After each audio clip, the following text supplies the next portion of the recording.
আমি ঘুমিয়ে আছি, আর দূর থেকে শোনা যায় মায়ের রান্নার আওয়াজ। শরীরটা এখনো বিছানার সঙ্গে লেগে আছে, ঘুম এখনো পুরোটা কাটেনি। হঠাৎ রান্নাঘরের থালা বাসনের আওয়াজ যেন ভোরের অ্যালার্ম। মা হয়তো চুলা জ্বালালো, লাইটার ক্লিক ক্লিক শব্দটা স্পষ্ট।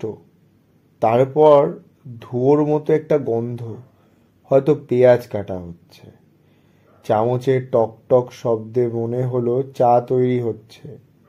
মগে চামচ নেড়ে চেড়ে মেশানোর সেই টিং টিং শব্দটা কেমন যেন শান্ত, কেমন যেন নিজের।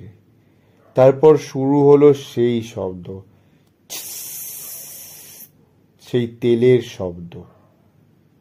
কখনো কখনো এই আওয়াজগুলো খুব সাধারণ লাগে, কিন্তু আজ মনে হলো এই শব্দগুলোই বাড়ির হার্টবিট।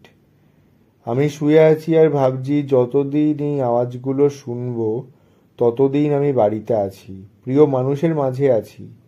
কারণ কখনো কখনো ঘড়ির টিকটিক না, থালা বাসন আর রান্নার শব্দই বলে দেয় তুমি একা নও।